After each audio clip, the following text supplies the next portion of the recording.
get that feeling like something's watching you? I mean, not just watching, it's studying you, waiting. The kind of presence that doesn't breathe heavily to startle you, but you know it's there. That's the kind of fear we're talking about today. Not loud jump scare fear, real fear. The slow, creeping dread of being hunted by something far more brutal than you. They're built to hunt, more like born for it. The creatures that don't care about your backstory or your heroic arc, no more than they care to kill you, and they're damn good at it. So today, we decided to list the worst ever imagined predators to exist in all three worlds. Comics, movies, and games included. We know it's difficult to narrow this list to just 10 names, but we've tried our best, so settle in, but don't get too comfortable. Let's get to it. Before we get into our explanation, we have a very small request. If you like our content, please support us by subscribing to our channel. This is a small click for you, but for us it means a lot. Thank you. Let's begin.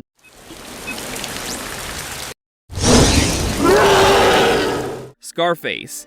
Predator Concrete Jungle. Scarface, also known as the New Way Devil. You may call him one of the most brutal and relentless Yautja warriors in the Predator universe. We first saw him in the 2005 video game Predator Concrete Jungle. Unlike many Yautja who leave Earth in triumph, Scarface's early hunt ended in shame.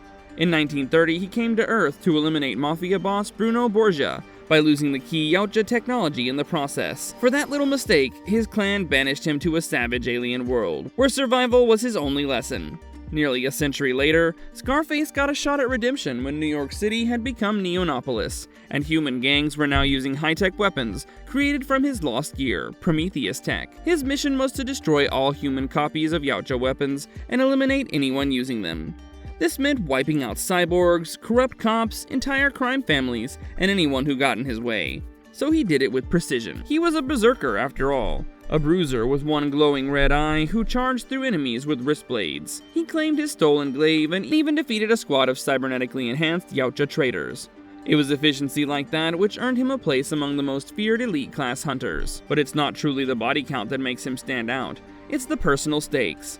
Don't we just love it when a predator is hunting for the sake of his name rather than just sport? It was impressive how he dismantled the entire Borgia dynasty, along with battling enhanced xenomorphs and finally destroying the human-Yautja hybrid Hunter Borgia in a rooftop battle. By the end, Scarface had regained his honor, something he was truly striving for. After that, they had to give him a place in the Darkblade clan. Not just because of what he did, but because of how far he was willing to go to make it right. Ahab. The predator obsessed with hunting gods. Ahab isn't your usual Yautja. Most of his kind are in it for the thrill of tracking prey and trophies and moving on. But Ahab wanted something more. He set his sights on legends, specifically the engineers from Prometheus. Mind you, they were godlike creators of life itself, and this dude was obsessed with bagging one. In the Fire and Stone comic series, Ahab shows up as a scarred older guy, and by 2219, he's already lived through dozens of brutal hunts. So we know he's not a rookie anymore, not even mid-tier. This guy is elite. You know that because his entire body tells that story. When he noticed a human named Galgo Helder carrying engineer tech, that was it for him. He didn't wait for any introductions. Ahab straight off boarded Galgo's ship and killed his crew without a second thought, all to take him hostage. But here's where it gets interesting. After some chaos on LV-223, which is like a planet crawling with xenomorphs, Ahab ends up working with Galgo and a few human survivors. He didn't miraculously start trusting anyone, but hey, survival mattered there. Also, there's still a bigger game, an actual living engineer. So Ahab is what you'd call a specialist predator who's surgical and focused, driven by obsession more than instinct. You might even call him a myth chaser, out to carve his own legend. So just know that if you're a god walking among mortals, Ahab's coming for your skull.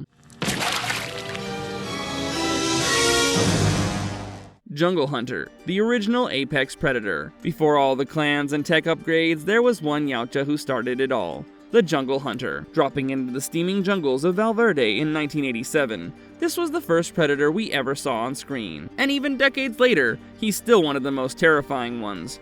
He was on a mission to hunt the most dangerous prey on Earth, and by the end of that movie, we all knew that he was a walking nightmare built for killing with style. The Jungle Hunter came equipped with the classic predator loadout: cloaking tech, a plasma caster mounted on his shoulder, thermal vision, retractable wrist blades, and bone-chilling mimicry voice box. But what made him deadly was how methodically he studied and picked off Dutch's elite team one by one, using the jungle itself as cover. And boy did they drop like flies. Billy, Mac, and Blaine, none of them stood a chance. The only reason Dutch even survived was because he ditched the guns and relied on primal instincts. The Predator respected that enough to ditch his own tech and go hand to hand in the final fight. We gotta give it to him for playing the code though. If you weren't armed, he didn't see you as prey, but once you were a threat, it's game on.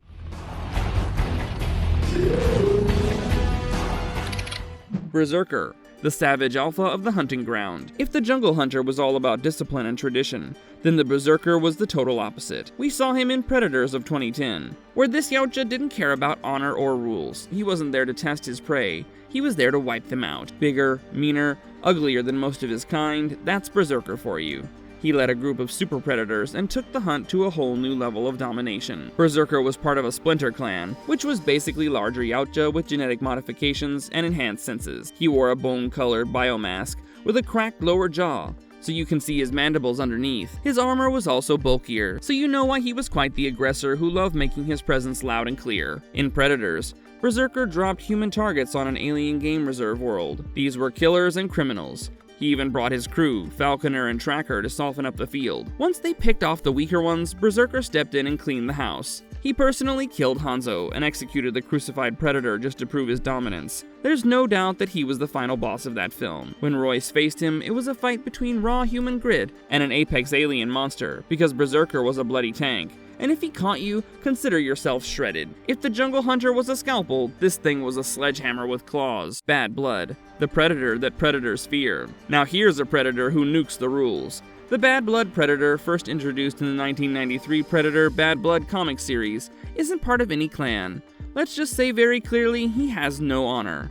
He loves hunting, but for the thrill of killing anything. Humans, Yautja, animals, it doesn't really matter. If it bleeds, the Bad Blood wants it dead. The journey was pretty standard. He started as a Yautja like any other, trained and armed, but somewhere along the line, he snapped and began killing indiscriminately.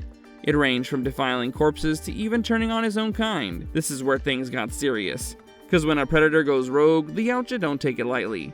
They sent an enforcer predator to hunt him down, and even that became a brutal bloodbath. The Bad Blood Predator operated mostly around the Pine Barrens in New Jersey. You know, terrorizing the local population. We understand he's terrifying, but not simply because he disregards the Yautja code. The man is unpredictable and more of a walking massacre. Visually, he stood out because of his mismatched armor, covered in bones and human skulls. His mask had a design like something from a nightmare, and his weapons were wrist blades, a plasma caster, and smart discs, but he used them like a serial killer uses a knife, messily and often. To sum up the guy, he's quite literally a psychopath, and that does make him something to be feared. Even the Enforcer Predator barely brought him down in a fight that wrecked everything around it. Are you ready for the next terrifying hunter? Let's go!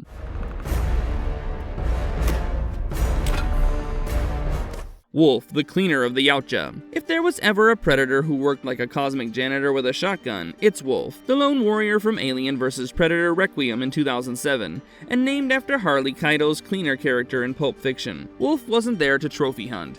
He was there to erase a disaster. The disaster being a crashed predator ship on Earth, filled with facehuggers and predaliens. Wolf wasn't young. He wasn't flashy. This was a seasoned veteran, scarred, one-eyed, and utterly brutal. His job was to clean up the xenomorph infestation before the humans even knew what hit them, and he didn't care about collateral damage. Towns, hospitals, playgrounds, police stations, he didn't care. If there were Xenos there, he was nuking it, simple as that. He operated solo and arrived with dual plasma casters, laser mines, dissolving acid vials to erase evidence, a telescoping whip, a combi stick, wrist blades, and shuriken. He even modified his gear on the fly.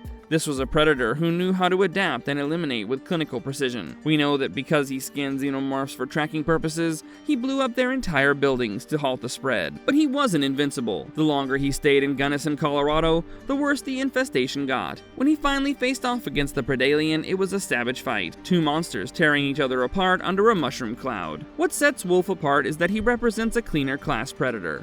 More of a specialist than a hunter, who doesn't care about sport or trophies. His mission is total containment, almost like a predator version of a bomb squad, except the bomb has claws and acid blood. In the end, Wolf died doing what he came to do. If he hadn't shown up, the Earth would be Xenocentral.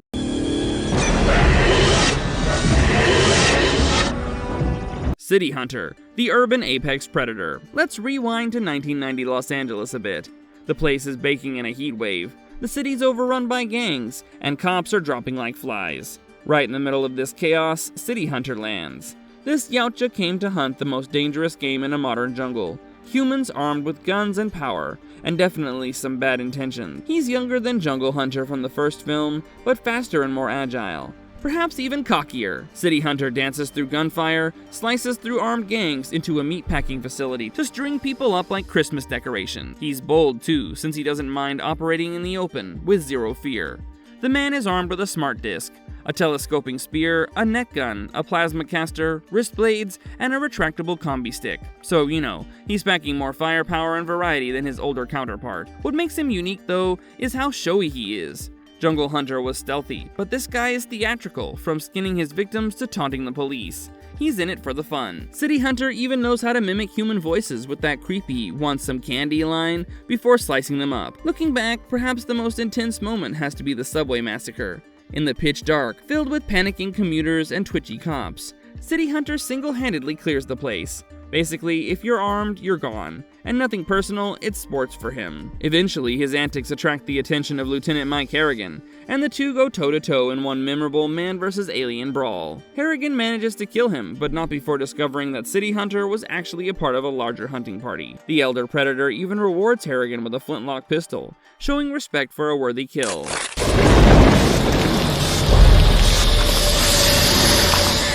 Predalien, the apex hybrid nature. Predalien is the unholy love child of two of the deadliest species in sci-fi history, first introduced at the tail end of Alien vs. Predator 2004, but really unleashed in Requiem of 2007.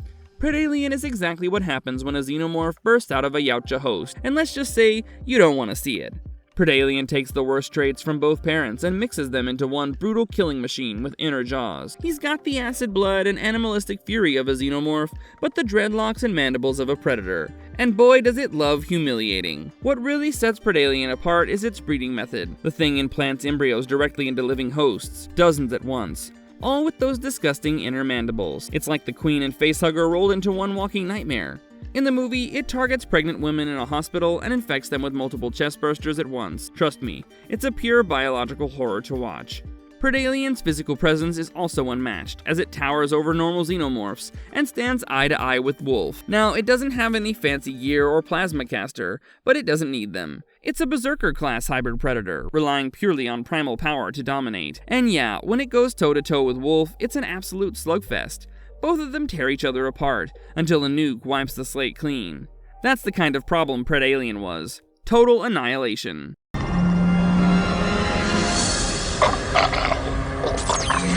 Greyback, the Elder who earned it all. Greyback is also known as the Elder Predator from Predator 2. He doesn't need a flashy entrance to make an impression because he shows up at the very end of the movie and somehow still manages to steal the moment. He's not there to prove he's a killer, he's already done it. The scars and the respect around him say everything without him having to say a word. This guy steps out of the shadows after City Hunter gets taken down by Harrigan, and instead of revenge, he honors the human by tossing him a flintlock pistol from 1715, which is clearly something he won during a past hunt. It's a quiet gesture, but it speaks volumes. Greyback has a rich history, surely, and knows how to endure older armor. Deep facial lines. His dreadlocks are thicker, almost regal. No frills, no overcompensation. This is a predator who's earned every bit of his elder status through legacy, and it's felt in his very presence. Now, Greyback doesn't fight in Predator 2, but that's not the point. You don't send your war veteran into battle when you've got an entire clan ready to handle things. Greyback's role is to witness and uphold the honor, and when he saw Harrigan hold his ground against one of his own, he saw a worthy warrior.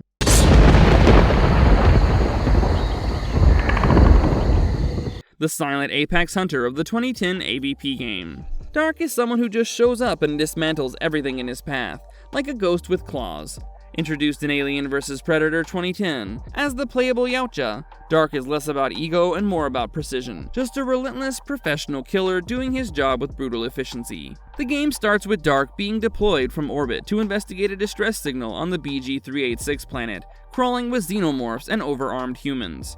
Right from the start, he's on a mission to recover lost Predator artifacts while wiping out infestation, and he does all of it while bravely making no sound. Dark's whole approach revolves around strategic execution, while using the classic wrist blades, a shoulder plasma caster, and the iconic cloaking device. But how he uses them is something to see. Every kill feels like a chess move. One wrong step and he's surrounded, But that never happens. Whether he's talking out enemies in pitch-black tunnels, or silently stalking marines through jungle compounds, we know that this dude always feels one step ahead. His big moment comes when he takes down an alien queen and survives an encounter with an engineer, which is quite a rare and monumental feat in the Alien universe. That fight alone proves he's on a whole other level with a balanced combination of guilty and raw power.